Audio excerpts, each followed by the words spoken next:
Hai teman-teman, hari ini Pipo, Lula, dan Bol lagi belajar tentang gaya dan gerak di sekolah.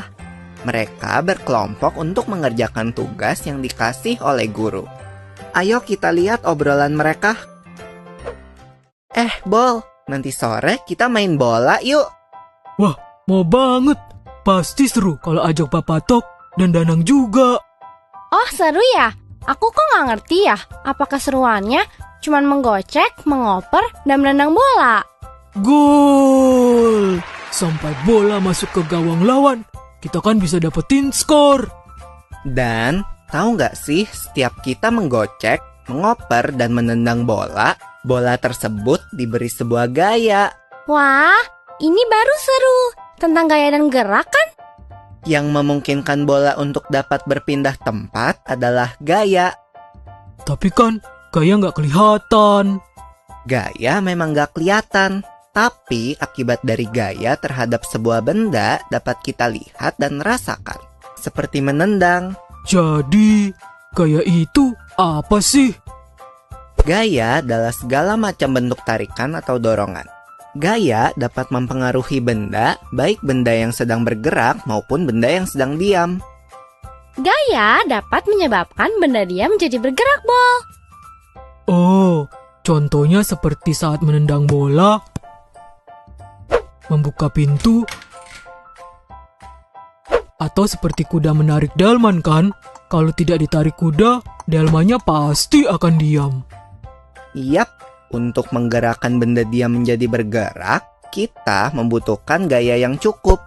Karena jika gaya yang diberikan tidak cukup, maka benda nggak akan bergerak. Contohnya seperti lemari itu. Pasti nggak akan bergerak kalau aku yang mendorongnya sendirian. Akan berbeda kalau lemari itu didorong oleh beberapa orang dewasa. Pasti akan bergerak. Kalau lemarinya didorong sama 4 orang, pasti lebih cepat daripada didorong oleh 2 orang saja ya. Itu kan artinya benda yang bergerak dapat bergerak makin cepat jika diberikan gaya tambahan. Semakin besar gaya yang diberikan, benda dapat bergerak semakin cepat. Lalu bagaimana kalau kamu menendang bola, lalu aku menangkap bola itu? Kan bola itu akan berhenti. Diam saat ditangkap. Iya, itu namanya benda bergerak dapat menjadi diam jika diberikan gaya. Lalu bagaimana kalau waktu aku bermain bulu tangkis? Kok yang melayang ke arahku kan ditangkis. Jadinya akan gerak ke arah lain kan? Begitu juga waktu aku menendang bola dengan keras, lalu ditepis oleh penjaga gawang, bola akan berubah arah. Betul, Bol. Benda bergerak juga dapat berubah arah jika diberikan gaya.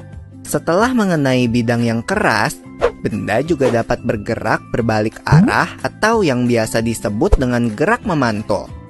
Gerak memantul dapat terjadi pada bidang datar dan bidang tegak. Ini kan seperti waktu kita melempar bola tenis ke tembok atau dinding. Maka bola akan bergerak berbalik arah setelah kena dinding.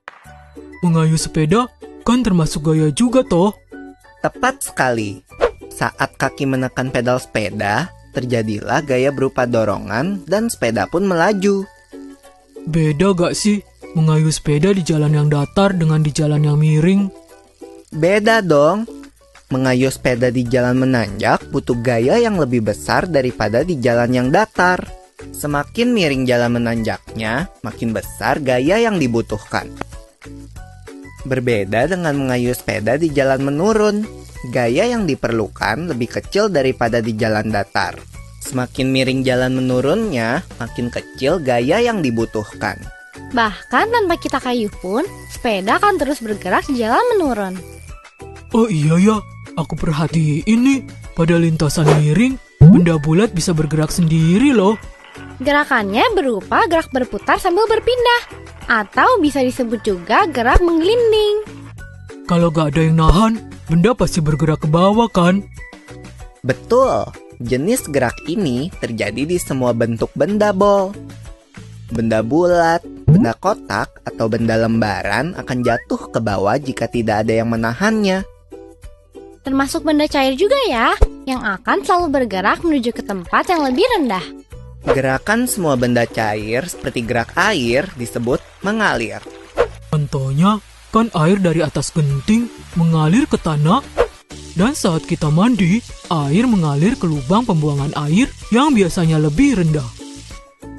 Asik, pulang! Wah, gak berasa udah selesai jam pelajarannya ya. Yuk, kita rangkum dulu apa yang sudah kita pelajari tadi sebelum pulang. Yang pertama, gaya itu dapat berupa tarikan atau dorongan. Lalu gaya dapat mempengaruhi gerak dan bentuk benda. Gaya mengakibatkan benda diam menjadi bergerak, benda bergerak menjadi diam, bergerak makin cepat, atau berubah arah. Lalu, tentang gerak benda nih. Berputar, menggelinding, jatuh, memantul, dan mengalir merupakan jenis gerak benda. Asik! Aku jadi semakin paham nih tentang gaya dan gerak. Sampai ketemu nanti di lapangan bola ya, teman-teman.